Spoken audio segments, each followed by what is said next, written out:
Magandang araw po. Narito na po ang magiging lagay ng panahon ngayong araw ng Linggo, July 14, 2024. At latest update sa tatlong sama ng panahon na ating binabantayan na nasa loob at labas ng ating Philippine Area of Responsibility.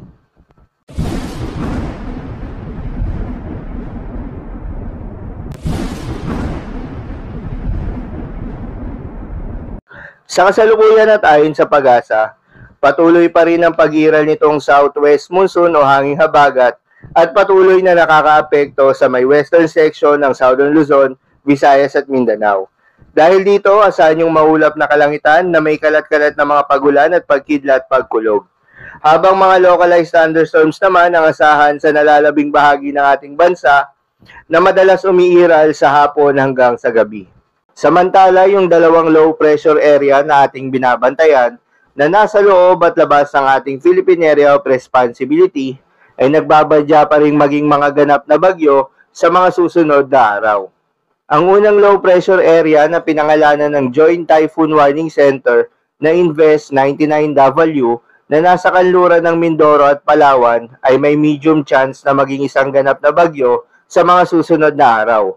At patuloy nitong hinahatak ang hanging habagat na nagpapaulan sa may western section ng Luzon, Visayas at Mindanao.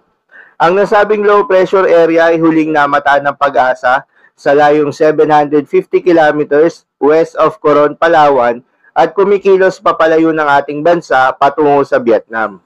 Ayon naman sa datos ng Japan Meteorological Agency, ang nasabing low pressure area ay isa ng ganap na mahinang bagyo o isang tropical depression. Ang ikalawang low pressure area naman na pinangalanan ng Joint Typhoon Warning Center na Invest 90W na nasa may silangan ng Mindanao ay hindi rin inaalis yung tsansa na maging isang ganap na bagyo sa mga susunod na araw. Sa ngayon nga ay nagdudulot na ito ng masamang panahon sa may Eastern Visayas, Caraga Region at Eastern Mindanao, pero posible itong malusaw sa mga susunod na oras dahil malapit ito sa kalupaan. Habang may binabantayan rin na isa pang kumpol ng mga kaulapan sa labas ng Philippine Area of Responsibility na posibleng maging ikatlong sama ng panahon o low pressure area sa mga susunod na araw. Posible rin ito higupin ang natitirang sirkulasyon ng Invest 90W at posibleng tumbukin ng Eastern Visayas at Bicol Region sa susunod na linggo. Narito naman ang ipinapakita ng forecast model na ating ginagamit para sa mga susunod na araw. May namamataan pa rin na dalawang bagyo ang posibleng mabuo sa may silangan at kanluran ng ating bansa sa mga susunod na araw, kaya naman ating babantayan na magiging development ng mga ito. Paalala lamang po na ang mga nasabing forecast ay posible pa ring magbago, kaya naman patuloy lamang na magantabay sa mga update na ating ilalabas at ng Pag-asa. Para naman sa magiging lagay ng panahon ngayong araw ng Linggo, dahil sa epekto nitong southwest monsoon, asahan sa Mindanao, Western Visayas, Central Visayas, Palawan at Occidental Mindoro, ang maulap na kalangitan na may kalat-kalat na mga pagulan at pagkidlat pagkulog. Posible ang mga pagbaha o pagguho ng lupa dahil sa katamtaman hanggang sa kung minsan ay malakas na pagulan. Habang sa Metro Manila at nalalabing bahagi ng Mimaropa, Batangas, Cavite at Laguna ay asahan naman yung bahagyang maulap hanggang sa maulap na papawirin na may kalat-kalat na mga pagulan o pagkidlat pagkulog. Dulot pa rin yan ng southwest monsoon. Posible rin na mga pagbaha o pagguho ng lupa during severe thunderstorms.